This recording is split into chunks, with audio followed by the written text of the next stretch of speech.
சாலமோனின் ஞானம் அதிகாரம் 15. இஸ்ரவேல் சிலை வழிபாட்டில் ஈடுபடவில்லை. எங்கள் கடவுளே, நீர் பரிவும் உண்மையும் பொறுமையும் உள்ளவர், அனைத்தையும் இரக்கத்துடன் ஆண்டு வருகின்றீர். நாங்கள் பாவம் செய்தாலும் உம்முடையவர்களே, ஏனெனில் உமது ஆற்றலை அறிவோம். நாங்கள் இனி பாவம் செய்ய மாட்டோம், ஏனெனில் உம்முடையவர்களாக நீர் எங்களை எண்ணுவதை நாங்கள் அறிவோம். உம்மை அறிதலே நிறைவான நீதி, உமது ஆற்றலை அறிதலே இரவாமைக்கு ஆணிவேர். தீய நோக்குடைய மனிதரின் திறமைகள் எங்களை திசை திருப்பிவிடவில்லை. ஓவியரின் பயனற்ற உழைப்பாகிய பல வண்ணம் தீட்டிய உருவமும் எங்களை ஏமாற்றிவிடவில்லை. அறிவிலிகள் அவற்றின் மீது பேராவல் கொள்ளுமாறு அவற்றின் தோற்றமே தூண்டிவிடுகிறது. ஆனால் செத்துப்போன சாயலின் உயிரற்ற உருவத்தை அவர்கள் விரும்புகிறார்கள்.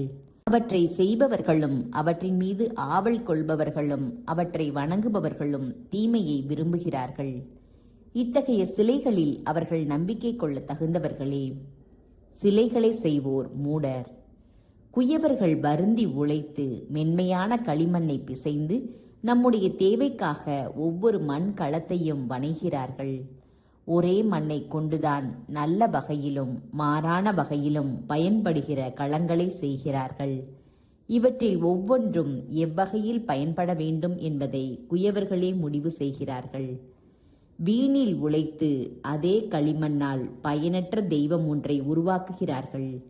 ஆனால் அவர்களே சிறிது காலத்திற்கு முன் அதே மண்ணிலிருந்து உருவாக்கப்பட்டவர்கள்.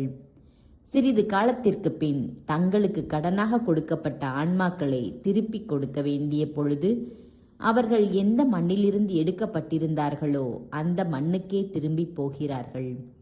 ஆனால் தாம் சாக வேண்டும் என்பதை பற்றியோ தம் வாழ்நாள் குறுகியது என்பதை பற்றியோ அவர்கள் கவலைப்படுவதில்லை. மாறாக பொன் வெள்ளியில் வேலை செய்பவர்களுடன் போட்டியிடுகிறார்கள். வெண்கலத்தில் வேலை செய்கிறவர்களைப் போல செய்ய முயல்கிறார்கள். போலி தெய்வங்களின் சிலைகளை செய்வதில் பெருமை கொள்கிறார்கள். அவர்களுடைய இதயம் வெறும் சாம்பல். அவர்களது நம்பிக்கை புழுதியிலும் கீழானது. அவர்களது வாழ்க்கை களிமண்ணினும் இழிவானது. ஏனெனில் தங்களை உருவாக்கியவரும் தங்களுக்குள் ஆற்றல் மிக்க ஆன்மாவை புகுத்தியவரும் உயிர் மூச்சை ஊதியவரும் யார் என்று அவர்கள் அறியவில்லை. அவர்களோ நம் வாழ்க்கையை ஒரு வகை விளையாட்டாகவும் நம்முடைய வாழ்நாளை பணம் சேர்க்கக்கூடிய ஒரு திருவிழா சந்தையாகவும் கருதுகிறார்கள். ஏனெனில் ஒருவர் எவ்வழியாலும், ஏன் தீய வழியாலும் கூட பணம் சேர்க்க வேண்டும் என சொல்லிக் கொள்கிறார்கள். உடையக்கூடிய மண் களங்களையும் வார்ப்பு சிலைகளையும் அவர்கள் செய்யும்போது தாங்கள் பாவம் செய்வதை மற்றெல்லாரையும் விட நன்றாக அறிந்திருக்கிறார்கள்.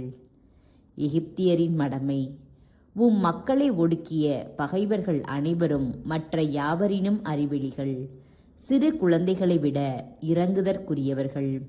ஏனெனில் வேற்றினத்தாரின் சிலைகள் கண்களால் காணவோ, மூக்கினால் மூச்சு விடவோ, காதுகளால் கேட்கவோ, விரல்களால் தொட்டுணரவோ, கால்களால் நடக்கவோ முடியாத போதிலும் அவற்றையெல்லாம் தெய்வங்கள் என்று இவர்கள் எண்ணினார்கள். அவற்றை செய்தவர்கள் வெறும் மனிதர்களே. அவற்றை உருவாக்கியவர்கள் தங்களது உயிரை கடனாக பெற்றவர்கள். ஆனால் தங்களுக்கு இணையான ஒரு தெய்வத்தை எந்த மனிதரும் உருவாக்க முடியாது. அவர்களோ சாகக்கூடியவர்கள். நெறிகெட்ட தங்கள் கைகளால் அவர்கள் செய்வது உயிரற்றதே. தாங்கள் வணங்குதற்குரிய சிலைகளை விட அவர்கள் மேலானவர்கள். ஏனெனில் அவர்களுக்கு உயிர் உண்டு, அவற்றிற்கோ ஒருபோதும் உயிரில்லை. மேலும் மக்களின் பகைவர்கள் மிகவும் அருவருப்பான விலங்குகளை கூட வணங்குகிறார்கள். அறிவின்மையை வைத்து ஒப்பிடும்போது இவை மற்றவற்றை விட தாழ்ந்தவை.